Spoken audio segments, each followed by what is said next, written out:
नमस्कार दोस्तों, स्वागत है आपका सीपी स्मार्ट क्लासेस में।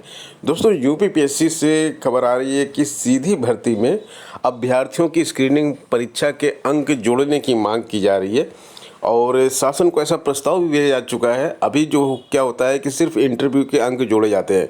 पहली बात तो स्क्रीनिंग परीक्षा केवल उन भर्तियों में कराई जाती है जहाँ पे अभ्यर्थी ज़्यादा होते हैं। उसके बाद उस स्क्रीनिंग परीक्षा के माध्यम से छँटनी तो कर ली जाती है इंटरव्यू के लिए, लेकिन अंक नहीं जोड़े जाते हैं। अब इंटरव्यू के लिए जो छँटनी हो गई है उसमें से जो है आयोग अपने जो पसंदीदा लोग होते हैं उनको अपने हिसाब से नंबर देकर उनकी भर्ती करता है।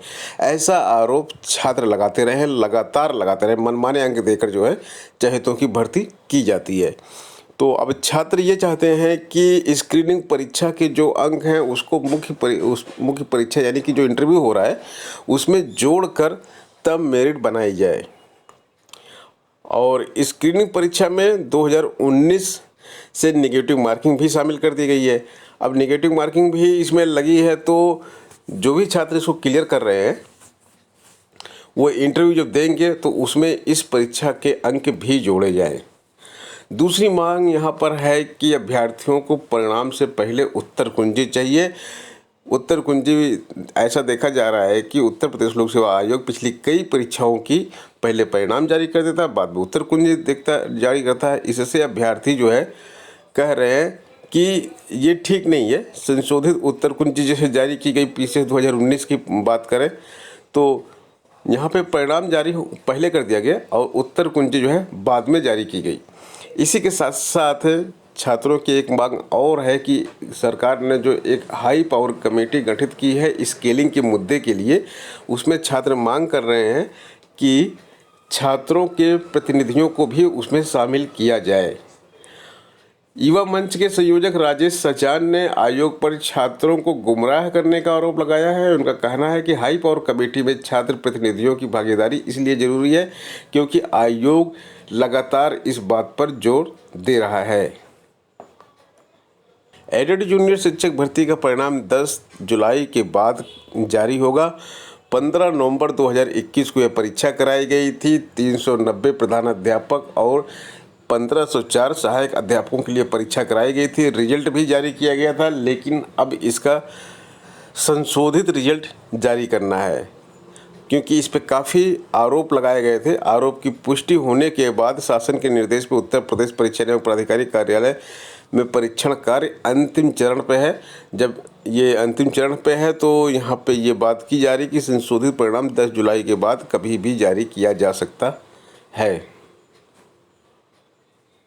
हम बात करते हैं प्राथमिक शिक्षक भर्ती की, तो यहाँ पे आप देख सकते हैं कि 1,26,028 पद यहाँ पे खाली पड़े हुए हैं। 1,26,028 पद खाली पड़े हुए हैं और बात की जा रही है कि शिक्षकों की कमी नहीं है। ये आंकड़ा हमने आपको एक दिन वीडियो में दिखाया भी था और यहाँ आप देख सकते हैं कि जो शिक्षकों के कुल स्वीकृत पद हैं वो 5,79,622 हैं।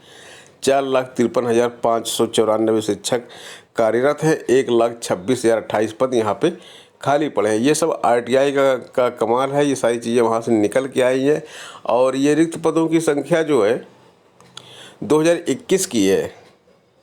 2021 का आंकड़ा है ये। 2022 का आंकड़ा देखेंगे तो इसमें देखिए नियुक्ति तो कुछ हुई नहीं, लेकिन रिटायरमेंट बहुत सारे शिक्षकों का हो गया है इस बीच में, तो ये संख्या और बढ़ जाएगी और यहाँ पे ये संख्या कम नहीं होने वाली है और बढ़ जाएगी।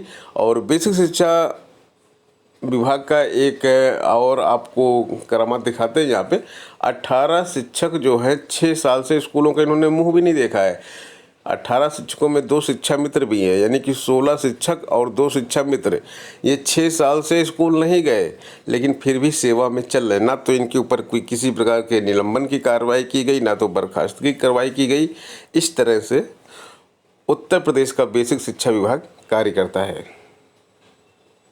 माध्यमिक शिक्षा विभाग का कारनामा कल आपको बता ही दिया था कि जीआईसी में जो शिक्षक रिटायर हो गए हैं उनको भी प्रमोशन का लेटर दे दिया गया था। डीएलएड का कोर्स यानी कि पूर्व में जिसको बीटीसी बोलते थे हम, ये कोर्स जो है अब इस कोर्स के लिए छात्रों का रुझान बहुत कम हो गया है। यहाँ पर जो प्राइवेट कॉलेज है उनकी सीटें तो भर नहीं पा रही, हालांकि डाइट में सीटें भर जा रही हैं। पिछले 4 साल से अभ्यर्थी यहाँ पे नहीं मिल रहे हैं। कभी नौकरी की गारंटी होता था यह कोर्स, लेकिन अब जो है छात्रों का रुझान काफ़ी कम हो रहा है। यहाँ पे उत्तर प्रदेश में 67 डाइट हैं और इन डाइट 67 डाइट हैं और 3100 निजी संस्थान है। तो ये डाइट की सीटें तो भर जाती है डीएलएड की, लेकिन निजी संस्थानों की बहुत सारी दिक्कतें हैं और इसमें 2,41,000 सीटें हैं टोटल।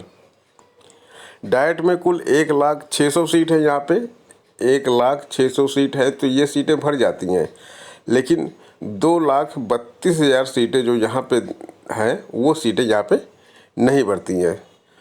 सॉरी, 10,600 सीटें हैं डाइट में, 10,600 सीटें हैं और 2,32,000 सीटें प्राइवेट में हैं, तो ये सीटें यहाँ पे नहीं भरती हैं।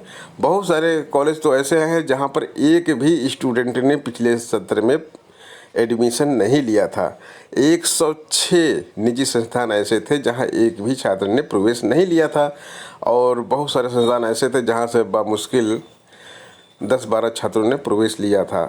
तो अब जो ये प्राइवेट कॉलेज हैं, निजी कॉलेज हैं, इनके जो है इनको टीचर और स्टाफ को उनकी सैलरी देने के लिए भी मुश्किल हो रही है।